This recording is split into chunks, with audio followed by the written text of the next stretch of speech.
This is Arun. ഇപ്പോൾ എല്ലാവരും request ചെയ്തൊരു സ്റ്റോക്കാണ് ടാറ്റ മോട്ടോഴ്സ്.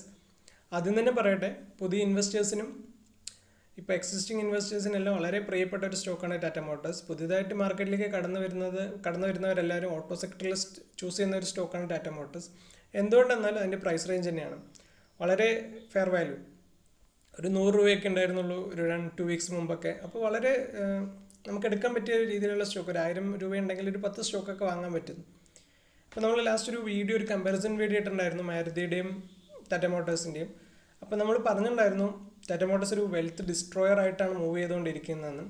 എന്നിരുന്നാൽ കൂടി നമ്പർ ഓഫ് ക്വാണ്ടിറ്റി കൂടുതൽ കിട്ടും എന്ന പേരിൽ പലരും ഈ ഒരു സ്റ്റോക്കിനെ അപ്രോച്ച് ചെയ്യുന്നുണ്ട്. അതൊരു തെറ്റായ അപ്രോച്ച് ഒരിക്കലും അല്ല. കാരണം എന്ന് വെച്ച് കഴിഞ്ഞാൽ ഇതിൻ്റെ പാരൻറ്റ് കമ്പനി ഇല്ലെങ്കിൽ ഇത് ടാറ്റ ഗ്രൂപ്പിൽ നിന്ന് വരുന്നതാണ്. രതൻ ടാറ്റയാണ് ഇതിൻ്റെ ഓണർ. ഇതെല്ലാം ഇതിൻ്റെ ഒരു പോസിറ്റീവ് ഇമ്പാക്റ്റും ഇമോഷണൽ അറ്റാച്ച്മെൻറ്റുമാണ് പല ഇൻവെസ്റ്റേഴ്സുമായിട്ട് നടത്തുന്നത്.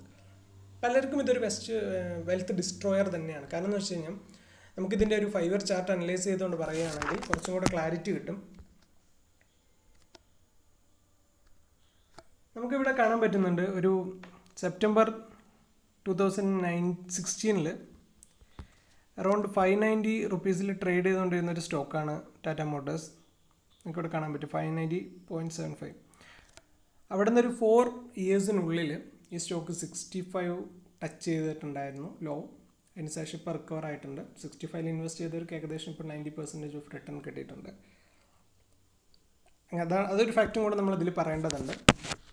അപ്പോൾ നമുക്ക് ഇതിൻ്റെ 1 ഇയർ ഹൈയും 1 ഇയർ ലോയും കൂടെ ഒന്ന് ജസ്റ്റ് നോക്കാം. 1 ഇയർ ഹൈ എന്ന് പറയുന്നത് 52 വീക്ക് ഹൈ എന്ന് പറയുന്നത് 201 ആണ്. അതേപോലെ തന്നെ 52 വീക്ക് ലോ എന്ന് പറയുന്നത് 63 ആണ്. സോ ഇനി നമുക്കിതിൻ്റെ പ്രസൻറ്റ് സിറ്റുവേഷൻസ് അനലൈസ് ചെയ്യാം. ഈ കമ്പനി ഇപ്പോൾ ഇൻവെസ്റ്റ് ചെയ്യാൻ പറ്റിയൊരു ഓഹരിയാണെന്ന് ചോദിച്ചു കഴിഞ്ഞാൽ നമ്മൾ ലാസ്റ്റ് ഡിസ്കസ് ചെയ്തിട്ടുണ്ടായിരുന്നു sales date of Tata Motors positive ആണ്.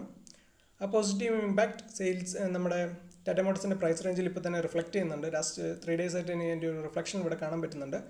ഇന്നത് ഇൻട്രാഡേ ഹൈ ആയിട്ട് 117 പോയിട്ടുണ്ടായിരുന്നു.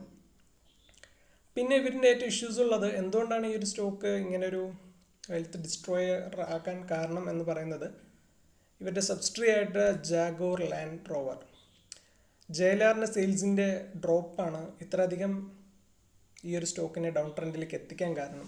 ഒരു പക്ഷേ ഫ്യൂച്ചറിൽ JLRനെ സെല്ല് ചെയ്യുകയോ JLRനെ സെപ്പറേറ്റ് ആയിട്ടൊരു സ്റ്റോക്കാക്കി മാറ്റുകയോ ചെയ്യുന്നൊരു സാഹചര്യം ഉണ്ടായാൽ ടാറ്റ മോട്ടോഴ്സിൻ്റെ പ്രൈസ് റേഞ്ചിൽ അത് ശരിക്കും റിഫ്ലക്റ്റ് ആവും.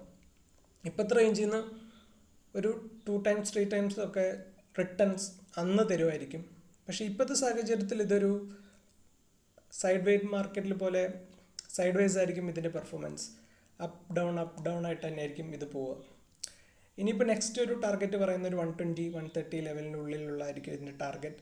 ദെൻ അഗെയിൻ ഇത് ബൗൺസ് ബാക്ക് ടു 115 110 100 ദെൻ 120 150 ഈ ഒരു റേഞ്ചിൽ തന്നെയായിരിക്കും ഇത് പോകാൻ സാധ്യതയുള്ളത്. സോ ഇത് മുന്നിൽ കണ്ട് വേണം ഇൻവെസ്റ്റേഴ്സ് ഇൻവെസ്റ്റ് ചെയ്യാൻ. അതുപോലെ തന്നെ JLRൻ്റെ ഒരു ഹാപ്പി ന്യൂസസ് ഉള്ളത് UK അവരുടെ JLRൻ്റെ സെയിൽസ് ഇംപ്രൂവ്ഡ് ആയിട്ടുണ്ട്. അത് ശരിക്കും ഒരു പോസിറ്റീവ് ന്യൂസ് തന്നെയാണ്. കാരണം JLRയിൽ നിന്ന് വരുന്നതും പോസിറ്റീവ് ന്യൂസ്, ടാറ്റ മോട്ടോഴ്സിൻ്റെ സെയിൽസ് പോസിറ്റീവ് ന്യൂസ്. പിന്നെ ഇതിപ്പോൾ ഓണം ദീപാവലിയെല്ലാം അടുത്ത് വരുന്നുണ്ട്, ഫെസ്റ്റിവൽ സീസണിൽ വരുന്നു. അഗെയിൻ സെയിൽസ് ഡാറ്റ കൂടാനുള്ള ചാൻസസ് ഉണ്ട്. സോ ഇതെല്ലാം ഈ ടാറ്റ മോട്ടോഴ്സിൻ്റെ ഓഹരിയിൽ റിഫ്ലക്റ്റ് ചെയ്യാൻ സാധ്യതയുണ്ട്. അപ്പോൾ നിയർ ടൈം ആയിട്ട് ഒരു 120 130 ലെവലിലേക്ക് പോകാൻ ടാറ്റ മോട്ടോഴ്സിന് ഇപ്പോൾ ഒരു റെസ്ട്രിക്ഷനും ഇല്ല. അതുകൊണ്ട് നമുക്കിപ്പോൾ ഒരു ഇൻവെസ്റ്റ്മെൻറ്റ് നടത്തുന്നതിൽ ഒരു ഇഷ്യൂസും ഇപ്പോൾ കാണാൻ പറ്റുന്നില്ല. സോ വീഡിയോനെ കുറിച്ചുള്ള അഭിപ്രായങ്ങളും കമൻസും ഉൾപ്പെടുത്തുക. ഇത് വളരെ ഷോർട്ടായിട്ടാണ് അനലൈസ് ചെയ്തത്. ഈ സ്റ്റോക്കിൻ്റെ കറൻറ്റ് സിറ്റുവേഷൻ മാത്രമേ അനലൈസ് ചെയ്തിട്ടുള്ളൂ. അപ്പോൾ എല്ലാവരും ഇതിൻ്റെ ഒപ്പീനിയൻ കമൻറ്റ് ചെയ്യുമെന്ന് വിചാരിക്കുന്നു. Happy investing. Have A nice day.